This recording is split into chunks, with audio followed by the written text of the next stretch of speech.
What's my assignment? How may I serve? And finally, after 7 months of silence of asking this question, I heard you need to start a podcast. Now, I was in PR and marketing at the time and obviously familiar with podcasts, and they were popular, but they're not what they are today. And I was like, you got to be kidding me. It was like 2 a.m. or something in the morning. I'm like, why would I need to do this? Number one, but also the name that I had received when I was about to fall asleep was a psychic story. I mean, it came through crystal clear. And hello, welcome to Expansion Lab, the expansion of love as I evolve. Let's learn together a holistic approach about how to connect mind, body, and spirit.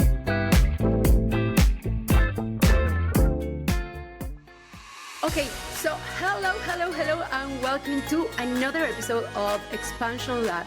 Today, I am super honored and thankful to have Nicole Bigley here with us in the show. She is the host of the Psychi Story podcast. She is also an author of a book, Looking for Angels.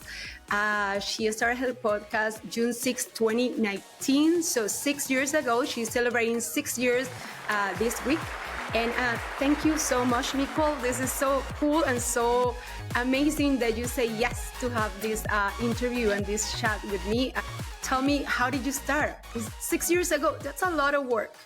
Thank you. Well, first of all, thank you for having me. I'm honored, Maybe. I know podcasting is not an easy feat, but so congrats for your success as well and doing it because, yeah, I think people are like, oh, I'm going to start a podcast and it's somewhat easy. And for the most part, the tech nowadays does, but it's a lot of commitment and time. So congratulations to you as well.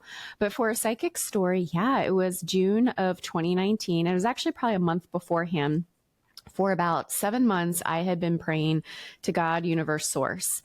Every night I was in a moment, I heard and saw, it was actually Will Smith recently. I posted this to my Instagram and he was in an interview and he was talking about how most people talk about their spiritual awakenings or the growth of their evolution when they're in a moment where they've lost something or they're really down, on their luck. But there's also moments where in our lives when we can have all the highs and be on top of the mountain and then get there and then say, wait, this is it? Or what is this all for? So you have those moments of awareness. You know what? Yes, exactly. And so here I am, and I was super blessed and very grateful and lucky. And I had gotten to a point in my life where I had landed my dream job. I had the house that my dream house that I had built, all these things. And yet I was like, what the heck is going on? I'm not happy internally. And where do I need to go from here? So for 7 months, I had been praying, God, help me. What do I need to be doing? There's a course in Miracles where it says, where would you have me go? What would you have me say and to whom? And so I was using that, but a little bit more abbreviated. What's my assignment? How may I serve? And finally, after 7 months of silence of asking this question, I heard you need to start a podcast. Now, I was in PR and marketing at the time and obviously familiar with podcasts, and they were popular, but they're not what they are today. And I was like, you got to be kidding me. It was like 2 a.m. or something in the morning. I'm like, I got to go to sleep. You're telling me I need to start a podcast. Like a podcast? Right. Yeah. Like what does this have to do with anything? And so the next morning I tuned in more and I said, okay, what is this all about? Why would I need to do this? Number one, but also the name that I had received when I was about to fall asleep was a psychic story. I mean, it came through crystal clear. And so I thought, obviously, this name had been taken or somebody was using it in some way, shape, or form, not necessarily with a podcast, but in a way, and no, it wasn't taken. And so I was kind of negotiating. I don't know if you do this with your spirit team or anything, but I was like negotiating. Do I have to do this now? Can I wait? Real? Yeah. Is this real? Yeah. What's going on here? And really, yes. Can you wait? Like, I have other plans first. Like, what do I do now? And now that you tell me, now you're responsible, right? You got to do something with that information. Exactly. But also, I don't know. It's like, I don't know what it is sometimes when we do get those answers while you're negotiating or arguing with source, So anyway, I was asking if I could wait and do this later and buy myself some time. And I kept getting this, no, you can't wait. You need to do it now. Something's coming, something's happening. And so I jumped right on it. I mean, literally that day, less than 24 hours later, later, because it was like 2 a.m. I was getting the message. And then by 9 a.m. or something, I was securing the website. I was learning about podcasting. They didn't have Riverside, or, you had Zoom, but you didn't have all of these online recording studios that are available now. So anyway, it was a learning curve, but I did it. And I was like, okay, now what? Why the podcast? And they said it is to create a platform in a way that people can connect and not feel so alone. And again, I said, why the timing? And they said, you'll see something's coming. And then that was in June, or May rather, June, the podcast launched. And then in March of 2020, that's when the world shut down. So it was, yes, exactly. And that's when it really started to take off, because all of us around the world were stuck at home and looking to consume content and to, start their starter breads and bake and do all those things. And so, yeah, and it became one of those connection points for people. And I always go back to it for anyone that's listening. It doesn't have to be a podcast, but when you feel that call, whether it's your intuition, you get a sign or a message like I did that was really clear, there is a reason for it, and to take that step, even if it's a small step, and what that looks like. That's so interesting. How did you hear it, and how do you follow along? Because as you said, right, once you have that message, you're like, okay, can we wait? Because I have other plans. But how do you trust that is the time, that is at that moment that you have to actually do it and follow along? Yeah, well, for me at the time, it was extremely frustrating, because for 7 months I had been praying and I hadn't been getting a message or a sign.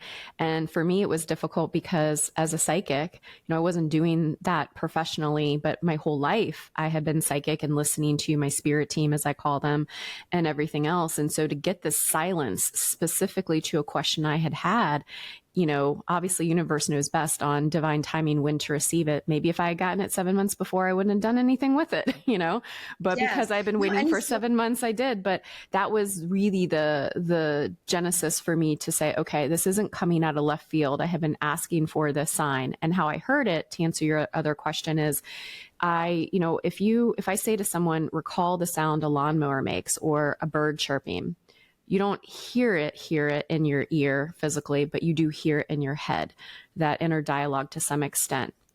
So that's how I heard it. That's how I knew to listen. I was super frustrated because it was more work that I needed to do, but also extremely grateful that I had an answer to as far as what the next step was. That's amazing. That sounds super cool. And then you probably felt that fire in your heart that you're like, yes, this is it. This is what I'm supposed to do. I started to get excited. Yeah. Yes. I was listening really to like your stories, and I heard to one of your podcasts probably like a month ago, and it was about that, right? Like about people that are feeling kind of lost, and like when you kind of told about the story, like when do you actually follow like a calling, like do something, don't just like sit on it, like just go for it. It's okay. It will be okay. And it's a story that I guess a lot of people resonate with, like when you feel the passion in your heart, when you feel like, yes, this is it, this is what I'm doing. You were talking about guests and like, how do you start calling people, sending emails, and they were saying yes, and you're like, okay, yes, I'm in the right path. And I was like, oh, and you were even saying that one of them, like when you start like talking, you were almost like crying, because it's like, oh my gosh, I have this person here. And I believe it's your first show that it was about pets and about your pet. It's also like a big deal. It was a big deal for you. Tell us a bit about that. Yeah. So this is fun, I guess, to share, is that one of the other reasons I decided to do it and say yes and take that step is I was like, no one's going to listen. Like, no one's going to listen. And if they do, it's my mom. Also, that's a question after this one. Yeah. Because how do you, like, what make you believe? Like, okay, did you have a community before? Like, did you, like, because, these days it's like, okay, sure, you can have a podcast, but so who's going to listen? What's it? I mean, obviously you have your spirit team and you trust it, and you being a psychic forever, since like probably since you were born. You were talking to, like, you remember being in heaven, but you have to have a very strong sense of trust in the universe and in those spirit angels to know that everything is going to be all right, or just trust the universe. Anyway, I think the first question, well, let me kind of back up, is that when I received that answer, you need to start a podcast, I looked and I secured the website and I started those steps. My ego and my fear started to kick in. And it was, first of all, yes, do I use my name? Do I use a different name? And it was really important to me to be authentic and to share my full name. My guides and angels told me it was because coming out of that psychic closet so publicly, like, yes, my friends and family knew about it, but to be on like the world stage, and I just kind of faked it out to myself and said, no one's going to listen. So if they don't listen, does it really matter if you use your real name or not? And do it. It's that whole thing of if a tree falls in the woods and no one's around to hear it, did it really make a sound? I would tell you, yes, it does. Because then the next thing I did was I said to my guides and angels, okay, I'm doing this. I'm trusting in source, and you are asking me to be in service in this way. And please bring the right people, or the people that need to hear this or to receive the messages or be connected, essentially having our angels be like matchmakers. And then the other way I did it, luckily, because I was in PR and marketing, I created a hit list and I said, what's my wish? Who do I want to have on? And it was really important to me to have people that weren't well known and find that balance so that I could bring them and provide a platform and a community to them, even though this hadn't even launched yet, but also the people that were really important and instrumental in the spiritual community to me. And one of those was and is Sonia Fitzpatrick, who is the original animal communicator, pet communicator. And I thought, okay, I'm going to send an email, and this hasn't even started, hey, new podcast. Would she be interested in coming on? And she said yes. And so I was like, okay, that's another sign. When you're in alignment with your soul's growth and journey and part of your purpose, then things will start to fall in line and they will start to happen. So what does it feel 6 years later? How did you feel now? It feels like it was just, I know, it feels like it was just yesterday, but at the same time, not. So there's that. But I feel so immensely proud. And I say that humbly, not because of me, but because of the listeners and how many of them have connected with each other and with the guests. So a really a celebratory moment of, wow, a lot has been accomplished, but I'm really more excited about what's to come, because when I got the message from the universe and source and my guides and angels, I really was like asking, okay, yes, I understand it's a podcast and it's to create community, but what's next? ? I didn't understand, aside from the being in service piece, which obviously is important, what this meant. Like, am I supposed to be a podcaster full time, or what's the connection point? And they said, this is only the beginning. This is a stepping stone. The podcast is going to be a launching off point for other things. And my guides and angels will give me this sign when I am trying to push for an answer. And it's the Wizard of Oz curtain, where the wizard is behind the curtain and Dorothy's like wondering what's behind it. But I see this big curtain and I can't see around it. I can't see through it. And that's their way of lovingly saying, you're not going to go any further right now. Hold. Yes. And you will find,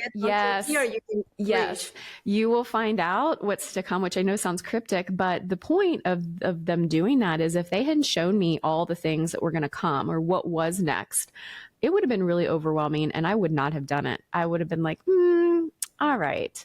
Not because maybe we'll wait a little bit. Not because I didn't trust or believe that it was possible. To be honest, it was more, gosh, that's a lot of work, but also how was that all going to come into be? But anyway, so that is, my way of saying in terms of excitement and what's to come, I now know and see all of those other pieces and how it unfolds. And I can't wait for all the other things that are going to come as a result of the podcast.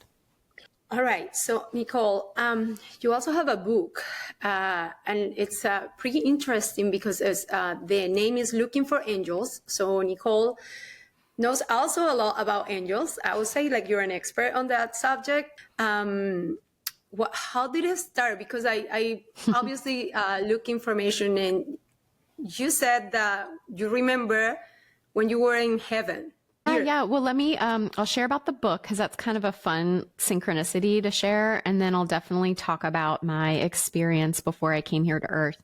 So similar to the podcast, for looking for angels at this point in my life, I was just starting to do sessions with people, like I said, in the evenings after my full-time job. And I was preparing for this one session. And the person at the time, I believe, was asking about how do I connect with my guides and angels? And going back to what I had said earlier about themes, a lot of people have been asking, how do I connect with my spirit team? And what does that look like? And who is on my spirit team? And so as I was preparing to receive messages for this person, I heard very distinctly from like how I was receiving the messages intuitively for this person. It was more in the right side of my brain and my right ear. You need to write about us. And I was like, wait, what? I need to write about you. And it was my guides and angels giving me a message for me, not this person's spirit team giving them messages. And so I was like, wait a second, you're interrupting me when I'm trying to receive messages. Excuse me, I'm in a 101.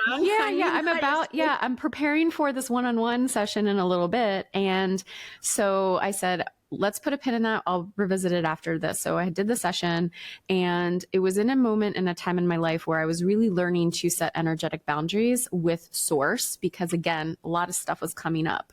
Do the podcast, do these sessions and everything. And I'm like, I have a lot on my plate and I need to be able to prioritize. So I said, I absolutely will write a book. However, I don't know the first thing about how to do that. I don't have the money or the time to do it. So if you want this to happen and you want it to come into being and into existence, you need to either have the right person come into the place, a publisher, the money, whatever it is. And then I will dedicate that resource to writing about you.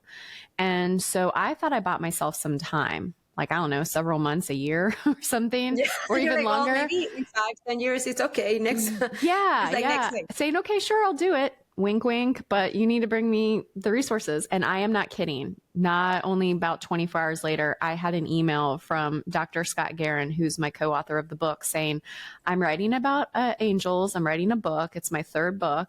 And I have the money to self-publish. And I also can write your portion if you are interested.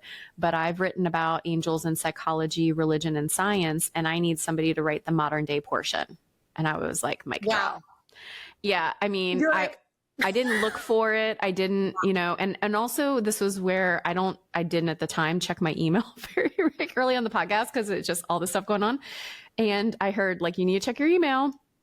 And then I did. And then there was that email, and I immediately emailed him back and said, well, I guess we're doing this, because I literally got, wow, Nicole. Yeah. And so the other cool thing and crazy thing about this was the reason why he wrote me and sent that email is around the same time, legitimately, when I was receiving, you need to write about us. And I asked for the resource. He was at a psychic event, and he was across the way from this medium.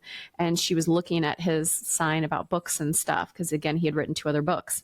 And she was like, you're going to write a 3rd book. And he's like, yeah, I am. It's about angels. And she said, you need a female voice, and you're going to find someone, and it's going to be a joint book. And so he had been listening to my podcast, and I was like, well, I guess it's Nichole, because she talks about angels. And that's how, so when I was receiving that message, he was receiving that message.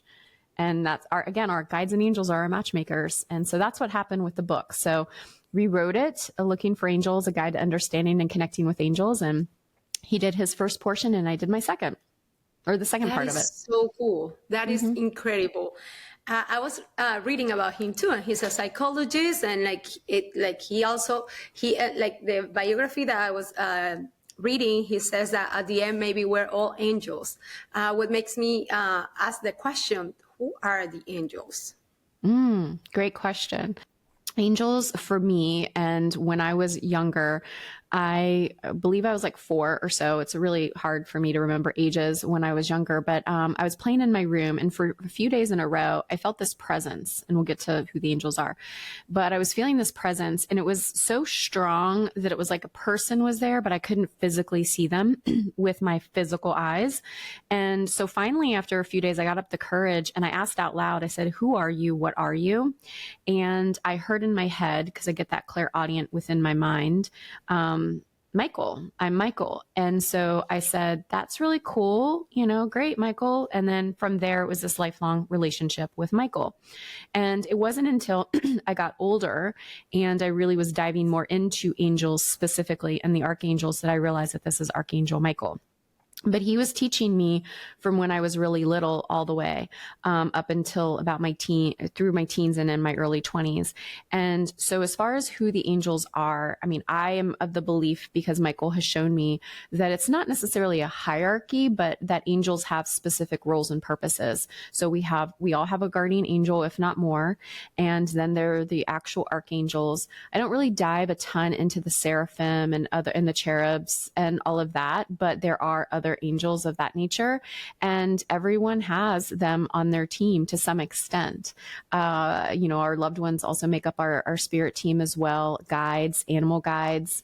And that is how, and what I write about in the book, is that angels are with us. There's also what I call earth angels. When there is a purpose that we have, whether it's to give a message to someone, to show up in someone's life, if you are a nurse or a police officer, or you're in a doctor, you're in a position where you are in service, you are also providing a service from God, universe, and source, and that can be angelic-like.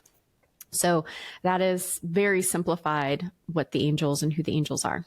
What does it mean when people dream with their, I don't know, family members that are dead? Yeah. So we have what I call, or let me take a step back. When we are in a state of oneness, I call it the vibration station. Think of like a radio player, where when we tune to a certain station, we're able to hear the music. And one of the ways, or the main way to get there, is when we're in a state of oneness or flow.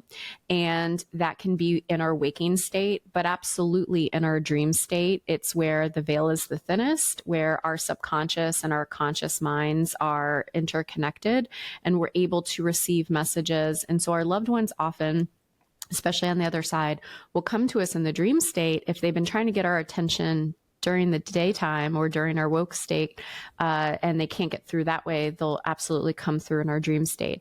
And I would say that, often when our loved ones come through, it's to say, hey, I'm okay. Hi, I'm here. I want to support you. You're doing well. If you're going through a trying time in your life, they want to obviously show up and provide support. But it can also be not only, hey, I'm here and I love you, but to help you through something that you're going through. It can also be a sign that you are awakening more or opening up. I would say not necessarily mediumship, because I feel like just like we're all psychic, we all have mediumship abilities as well, but to be able to connect with the other side. But yeah, often it's to say, hi, we're here, we love you. And if you're going through something, let us help, or we want to make sure that you know that we're here. That's amazing.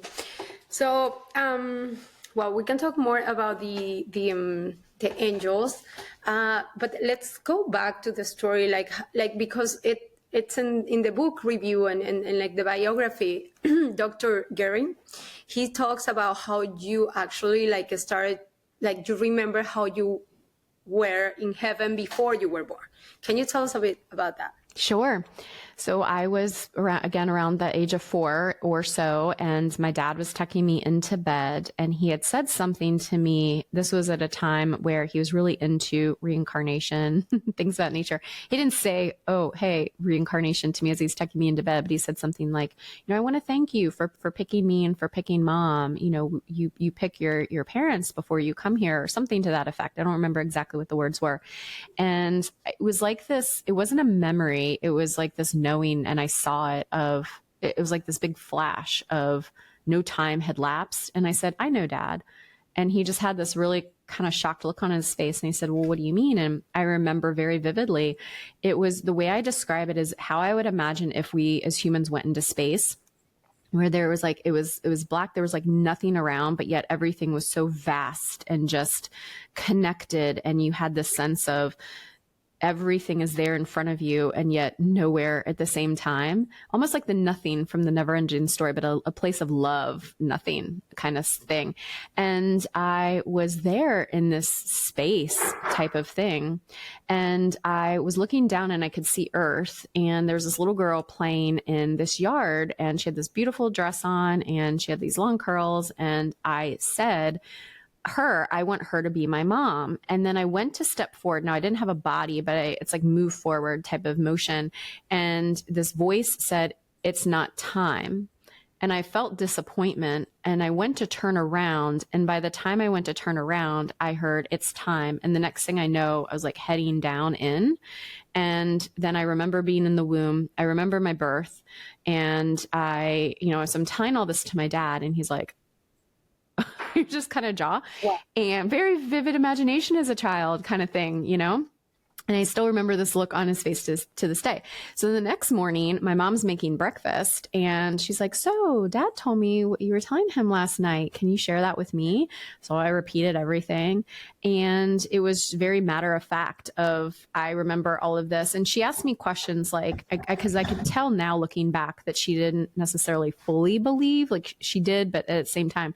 And I remember sharing, okay, these are where the doctors were standing. And also, and then when my crib, and this is how everything was decorated in the room, and all of these very vivid experiences and recalls that I was sharing with her. And then they were believers after that. But that was what I remember when I was coming to Earth.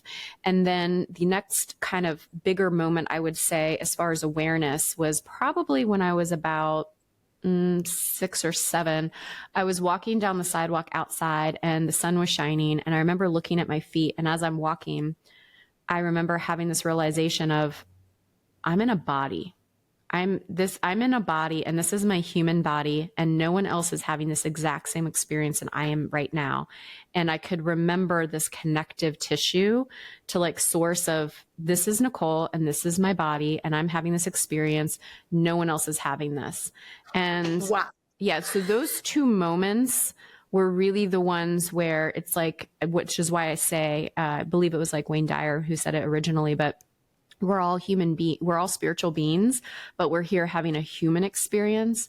That's when I realized, okay, both of those moments, this is beyond me. It is beyond me too. This is so cool. Yeah. Wow. How do we connect with our spirit guides? How do we listen to it? How can we get connected to our angels? How do we know when it's intuition, when our angels, like, how does that happen? Mm-hmm. Yeah, so great question. And when I was writing the book, I asked my guides and angels exactly that, particularly Michael, to be, I've been doing this like breathing my whole life, but how do I actually communicate this and share this with other people? And they said, going back to that state of oneness, it's for the most part getting into that flow. So for some, it's about meditation. Others, it could be art. When you drive, when you're in the shower, when you get in that moment where you're really not thinking about anything, you have this blank slate and you're feeling very peaceful and grounded, and it just clicks and things come. That's what oneness is. And it can be different for every single person. And I write about in the book how you can get into a state of oneness. And again, there's many, many different ways to do that. But once you're in that state, it's again like a channel and a frequency that you're able to receive, because our loved ones and our angels and our spirit team members are constantly sending us messages. God is constantly sending us messages. So if we're not paying attention and we're not open to receiving, and we're ignoring it, or we're like, that's not really a message, or what have you, that doubt, then we're like, it's like a fly swatting away, like, but in this case, this is actually a gift. So getting into a state of oneness, knowing that we can receive messages, but really also it's about understanding our intuition. And again, just like we're all psychic, intuition is really the different ways in which we communicate and we receive. So you probably hear a lot of people talk about the clairs, but an easy way to remember that is just like you physically can see, just like you can physically hear. I know not everyone can do all of these physically, but you can smell all those things. We have mirrors spiritually. We have mirrors to that psychically, and that is our intuition. Gut knowing is another thing. So when you start to better understand, all right, how do I learn? Am I a visual learner? I can see things in my mind's eye, but not everyone can see visually in their mind's eye. Okay, then that's clairvoyance. If I said, recall the sound a lawnmower makes, and you're like, I can't recall the sound a lawnmower makes, you probably don't have clairaudient ability. But if you can, then you do have clairaudient ability. Emotions, almost every single person out there, unless you're a psychic psychopath has empathy and can feel your own emotions deeply, but then also other people, depending on how strong that is within you. If you're like, I'm such an empath and I can feel emotions so deeply, that is going to be a way your guides and angels communicate with you, is through emotion. So again, understanding all that. It's not only about repeating signs and numbers and a bird flying in, which is all great and wonderful. It's really about how do you operate? How do you communicate with other human beings physically? But then again, recognizing that you have that mirror to you spiritually and intuitively. And once you know that, that is when you can start to pay attention to, hey, am I walking around? I'm in the car, and I'm in this flow state. And then I had a question earlier that day, or I'm wondering about this job. Do I take this job? And then you all of a sudden see something in your mind's eye, which is like a green light, or the green lights are like flowing for you as you're traveling through, and driving. And that's going to be signs. That's going to be synchronicities of, okay, this is your answer. Go with it. Go with it. So those are some simple ways of, because it's very detailed as far as what I write about in the book, but in a simplified way, that is how you can use your intuition to better understand it and connect with your guides and angels. But also I would say ask, ask. Not only do I want to sign, but I want to communicate with you. I'm open to receiving, and then wait and see what comes through. So I already asked you this. How do you connect with your angels and guides? So can you tell me what are they saying right now? Can you? They're quiet right now. The only, for example, when we said, or I said, remind me about the origin story, or before I came to Earth, it was, yes, a comment to you and a request to you, but it was also to my guides and angels to be like, can you remind me when I need to bring this back up? Because otherwise I have so much information coming in. I'm listening to you. I'm listening, obviously to my guides and angels, your guides and angels, but they're very respectful. So it's not constant chatter. It's only going to be when I need to receive a certain message. But yeah, I mean, it's like also if somebody has a specific question for them, then I'm like, you're up. And then it's not me providing that answer to the question. It's somebody else's guides and angels, or it's my team specifically. So when, at the beginning, when this interview came, my idea was because you are a huge deal for podcasts, and I admire you, and I think that it's not easy to have a podcast. And now that 6 years, that's wow. But then I get to know you, and I get to know more about your story and your psychic skills, like who you are, like besides the podcast, beyond the podcast. It's very interesting and very powerful. And I do want to book a session with you, because I'm like, wow, I want to talk with Nichole. I want Nichole to talk to me and the spirit guides. And how do I connect with my angels?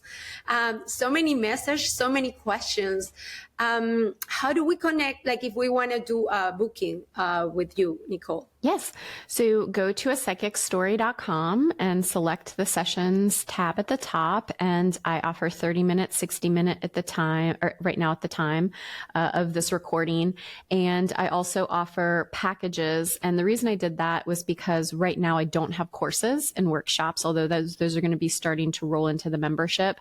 And the packages, you get 5 45-minute sessions, and you can use them for up to a year. And the reason I did that is for people that really want to dive in deeper. Either some people use them because, hey, I get a savings and I want to be able to ask more questions on a frequent basis. So they do that. But most often people will get them because they want to work on their intuition, or better work and understand to connect with their guides and angels, or what have you. Some also use it as like healing sessions, like a package for that. So I offer that. But yeah, psychicstory.com. And then for social media, I'm not really that active on it. I'm primarily Instagram, but for additional content, you can go to A Psychic Story on any of the handles. I try to keep it super simple for people to remember. That is where, and that was the other thing, again, going back to what you were asking before, when I was like, okay, this is meant to be. When A Psychic Story, the website, as well as all the social media handles were available, it's like, it's a sign. I'm going to go ahead and secure all of them. That was for me the same, because, well, for me, the name was a huge deal, because I'm like, how am I going to call it? Like, and my name is Maybe, but it spells like maybe. And in the States, I'm maybe. And people are like, maybe what is this? People usually think that I'm a man, because my last name, well, now is Hernandez, but I used to be Alfonso. So Maybe Hernandez Alfonso, people are like, who the heck is this person? Maybe Hernandez, maybe Alfonso is a man. So like it has been a huge deal like about the names and all that. But when I checked that expansion, it came to my mind too, like it's expansion because it's what I want to expand. And I don't know. So and I look and it was available. I'm like, wait, why a name like that is available? It's so like, you know, It's a sign. But yeah, but the whole thing, I connected with my food truck. I have a food truck. And so that's why the lab is the Love Acai Bowls, but it sounds like laboratory. So the whole thing, like everybody has a story, right? The most powerful moment that you have in your 6 years. Ooh, for the podcast, I would say honestly, the idea that it came, or the message that it came rather, and doing that and taking that leap of faith and that trust that it would all work out. And listen, I had someone who was on the podcast and I had booked a session with her separately, that I paid for out of pocket. And she's like, you don't have like the confidence in your voice in these early episodes that I know you have within you. And I remember reflecting on that when she said that. And I was like, well, yeah, I don't, because, it was me coming out of the psychic closet in again, more of a public way, where I was worried about, are people going to think I'm crazy with my full-time job? And, I, at the time, would train executives, C-level suite people, very well known within the world. And, here I'm the psychic person and I have the psychic podcast, and what are they going to think and all these things. And so there was a confidence level of me in the beginning of, and I feel like, in looking back, that not only have I really come into my own, but that confidence has shined, and whatever that is. And that would be where it wasn't necessarily one moment. It was different steps that came forth that allowed me to grow and evolve spiritually. And it was as a result of this amazing community. I mean, your listeners as well. Feel like the people that listen are meant to listen and to, again, create that community amongst one another. And that is what I'm most proud of, that everyone is able to do that together, and people like yourself for allowing that connection to even expand beyond. I mean, Expansion Lab. It's very challenging to have a podcast. And honestly, in 6 years, I can imagine a lot of what I've been hearing from you. It resonates. Like, you said something like every episode is your favorite episode. And for me, I swear that every time I record something, it's like, oh my gosh, this is the amazing person. This is the amazing show. And I invite people to see this amazing. And then I'm like, maybe I should change the name, the word. Like, I'm not saying it, but that's how I feel. Like, I feel so happy and I feel so honored to have you. And I feel every time I do record some different shows, every show has something and so I am looking forward to this podcast. It's 6 years from now, and hopefully I'll be able to have you and say, "Hey, Nichole, this is how I feel 6 years after." Your 5-year, 6-year anniversary. Yeah, listen, there's something extremely powerful in what you said, and that is, whatever that passion is for someone. It could be, hey, I want to crochet and I don't know what that means or why and how, but I'm going to crochet my little heart out because it's what makes me happy. We are meant to create. That's why we come here to Earth, is to create whatever that creation looks like. And it can be multiple things. And when we do that, we're, again, the spiritual being having a human experience, but we're in that oneness. We're in that state of love and authenticity. And that's where and how we shine and what that ripple effect is out. And so for me, when you said like 6 years, yeah, there were moments where I went on hiatus, not intentionally, but their life got busy or I didn't have the energy to do it, but it was still important to me. And it's what I gravitated to because I was so passionate and it filled me up and I knew it was important for other people. And that's what will happen to you. It may evolve where it's not only a podcast, you're creating something else as an extension of it. And if something needs to be put on a back burner as a result, so be it, but it'll be able to be something that you created that you return to. And we are all, I should say we all, my guides and angels are weighing in now. They're saying we often are afraid of failure. And we are not going to get a message from source or from our higher self if it is not meant to be and if we are not meant to succeed. We're going to learn along the way and we may evolve and change into something or have it evolve into something that wasn't quite exactly how it started out. But the nugget is there. That spark is there to take us into that next step. and phase. So a psychic story every Wednesday at 5 a.m. Eastern time. And I do that so that not that everyone's like, ooh, it's 5 a.m., just so that it's in your feed as you're starting your day, depending on where you are in the world. And yes, and then if you want the episodes early and ad-free, you can go to Patreon and you can sign up there. And there's a few different membership tiers, and that gets you some additional content as well. I do this fun, what I call right now, quick Q&A. So if you listen to the anniversary episode that we dropped this past Friday with Scott and Jesse, who is also on my human team, he and I and Scott, we all went and did this rapid fire question. And I like to ask questions that are really fast and you have to give an answer. So I do that with guests, and that's only on Patreon. But so there's some additional content for those people that are like, I want more, but over on Patreon on Sundays. I heard, and one of the questions was, what's your energy right now, or something like that, right? Mm-hmm. And you say chaotic. And I was like, no, about the same. Or crazy and busy. I don't know. Yeah. What's your energy right now, Nichole? Peaceful. This is the first week. So Monday of this week, I will no longer have to do my full-time job. Is it the first week that you are off? Yeah. You're actually, like, I think that when we talked like a few weeks back, you said you quit, but you were going to work. So now this is the first week that is absolutely this past off. week. Yes. So this past Monday through Friday, Monday through Saturday, I did sessions. And then today, obviously recording with you, but it was the first time I hadn't had my 8 to 10 hours of my full-time job Monday through Friday. And I also often had to work on weekends too, because I would travel quite a bit for my other job. So it was just feeling very like, this is the new schedule. I mean, I know what a normal person's schedule is like now. It was amazing. So I would say when you ask my energy, peaceful, that's what it feels like a calm, like I can actually get things done now and not feel as if I'm drinking from a fire hose. But yeah. So for Reiki, short version of the story is when I was in my 20s, and so I'd always been doing this psychic stuff and connecting with my angels and everything, and friends and family knew. But in my early 20s, I had adopted this cat, and she legit had multiple personalities.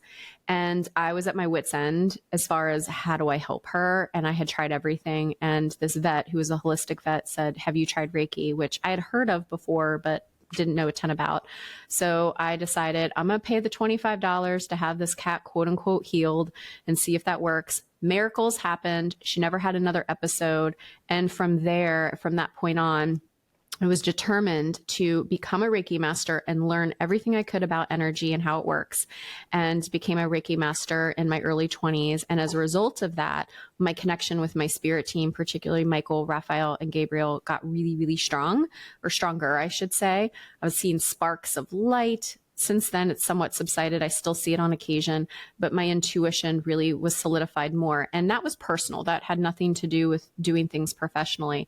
But I say that because for me, Reiki was really was a foundational element.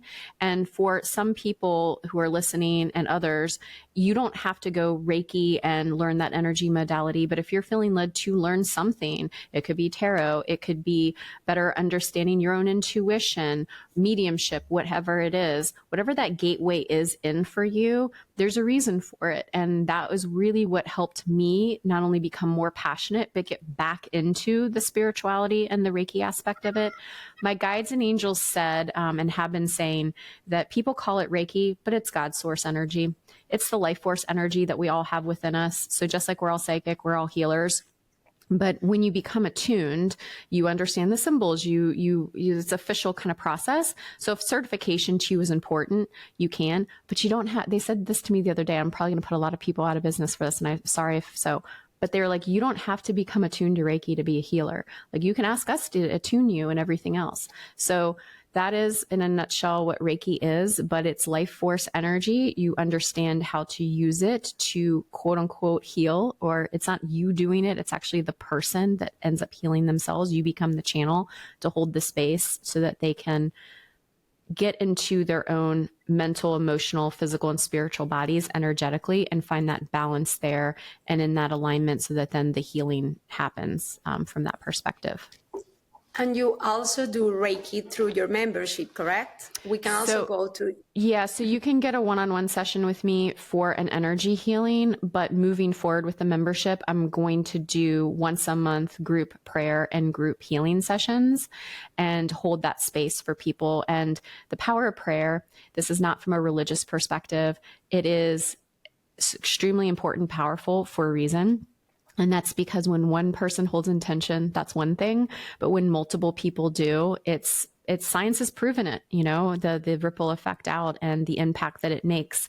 And so I'm really excited to be able to offer that for people so that they can also learn and not only experience it, but learn how to incorporate it in their lives moving forward. So. Well, thank you so much. In celebration, I am going to edit this show right now and I'm going to publish it tomorrow. Oh. I thank you for being in the podcast.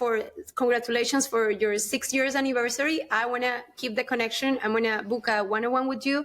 Nicole Bigley, I mean, huge 6 years anniversary. Her podcast is amazing. Whoever haven't listened to it hasn't had the opportunity. I'm sure that people are listening and tuning in. Thank you so much for your time, for saying thank you, for being so humble to take me and answering a message. A lot of people don't do it.